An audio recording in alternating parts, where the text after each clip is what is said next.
Hi there guys, I'm Nikhil from Notion Hub, and in this video, I'll be showing you the most important tips and tricks for your Realme C12. By the way guys, I'll also be making a dedicated video on the best features where I'll be showing you all the features available on this phone. So definitely check out that video, link will be in the description. First, I'll start off with the navigation gestures. On this phone, it's called as swipe gestures from both sides, and once you turn it on, you get some extra options at the bottom. Make sure you enable switch to previous app toggle and vibrate on back navigation toggle. And once you're done, this is how the navigation gestures work. To go home, you can swipe from the bottom of the screen. For recent apps, you can swipe and hold. Now to go back a step, you can swipe from the left side or the right side and it takes back a step. For Google Assistant, you can swipe from the bottom left corner or bottom right corner diagonally to trigger Google Assistant. And every time you use these gestures or even the back button, you also get a subtle haptic feedback. Besides that, you can also swipe left or right on the bottom of the screen to quickly switch between applications, just like on iOS. Next, we have a new gesture called icon pull down gesture. Now once you enable this feature, on your home screen, you can swipe diagonally on the left side or right side to quickly pull down all the icons near your finger. It's just a quick and easy way to reach out applications just with a single finger. Next, we have swipe down gesture on the home screen. By default, it is set to search or global search. Once you do a swipe down gesture, you can search for application names or even contacts directly from your home screen. I personally suggest you to change it to notification drawer. Once you do that, you can do a swipe down gesture to pull down the notification bar, which I think is much more helpful. Next, we have dark mode. You can enable it from the notification toggles or directly from the display settings. And once you enable the dark mode, all the system UI elements change to dark mode. Even some of the stock applications like phone dialer, messaging application also change to dark mode, and even some Google applications like Play Store or YouTube switch to the dark mode automatically. Dark mode helps your phone look much more cooler, helps you save some battery, and puts less strain on your eyes at night. Next, I'm going to show you different ways to take a screenshot on this phone. So first, we have the normal way where we can use the buttons. Just press the volume down and power button both at the same time to take a screenshot.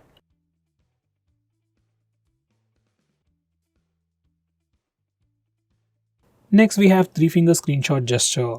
Now this feature is enabled by default. To take a screenshot, you can just swipe down using 3 fingers and your phone will take a screenshot. It's just like pressing the buttons, but instead of pressing the buttons, you just need to swipe down using 3 fingers and your phone will take a screenshot. Personally, this is my favorite way to take a screenshot. Next, I'm going to show you how to take a long screenshot. For that, first take a regular screenshot and then click on the preview. Now select scroll. Now you need to scroll the page. And once you're done, you'll get a long screenshot. Finally, we have partial screenshot. To take a partial screenshot, just place 3 fingers on the screen for a second and then slowly swipe down. Once you do that, you'll get a preview window and then take a partial screenshot. You can also resize this preview window to get an accurate screenshot. Next, we have some quick shortcuts whenever you take a screenshot. So every time you take a screenshot, whether it's with the buttons or the gesture, you get a preview on the screen and you can swipe that preview up to share that screenshot, and you can swipe it down to take a long screenshot. You can also swipe the preview to the side to dismiss it.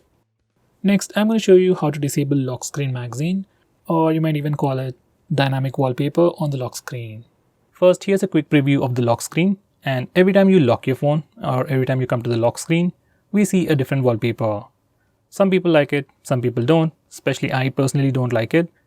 So if you're like me and if you want to disable it, this is how you can disable it from settings.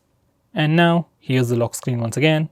And no matter how many times you come to the lock screen, we will have a fixed wallpaper. Next, I'm going to show you how to trigger Google Assistant with the power button. Just enable this toggle and now press and hold the power button to trigger Google Assistant.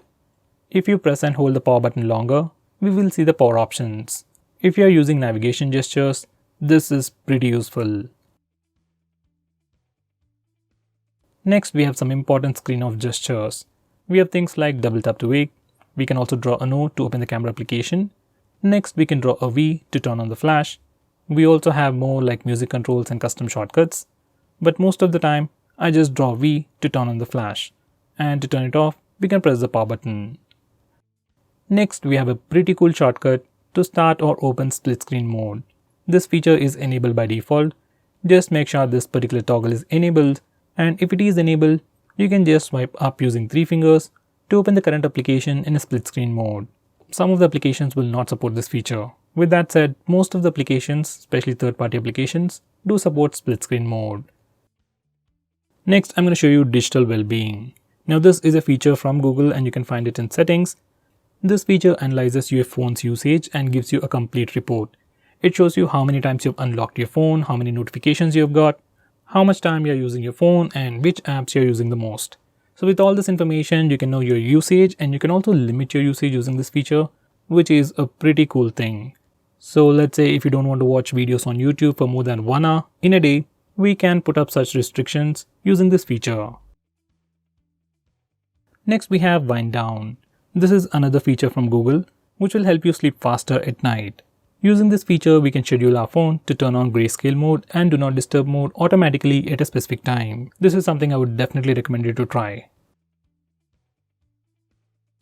Next, I'm going to show you how you can change your default apps, whether you want to change your default launcher, default browser, or anything. For that, we need to first go to settings. Once you're in settings, select app management, then select default apps. Now from this page, you can change your default launcher, default SMS application, browser, and so on. I would definitely recommend you to change your default browser to Google Chrome. Just like that. Next, I'm going to show you how to display the battery percentage on the status bar. For that, go to settings, then select notification and status bar, and then enable this toggle. Once you do that, we can see the battery percentage on the status bar.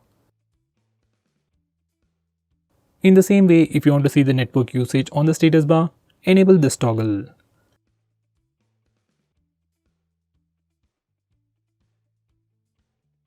Next, I'm going to show you how to display the RAM information on the recent apps page.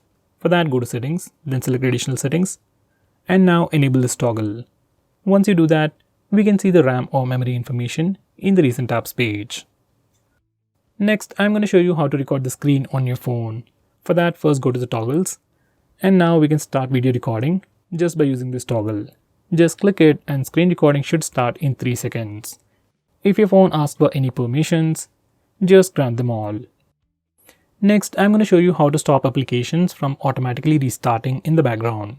For that, you need to first open Phone Manager. You can find it on the home screen or in your app drawer. Once you open it up, select Privacy Permissions, then select Startup Manager. Now from this page, we can start or stop applications from automatically restarting in the background. Personally, I'll enable this toggle for apps like Truecaller, WhatsApp, or Instagram, and disable it for everything else. So guys, these are the most important tips and tricks for your phone. If I missed out on anything important, do let me know by commenting below this video, and definitely check out my video on best features. Link will be in the description. Now with that said, if you're planning to buy this phone, please use the link in the description. It always helps the channel.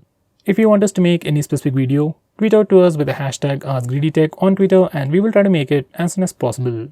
I'm Nikhil from GreedyTech signing off. Have a nice day.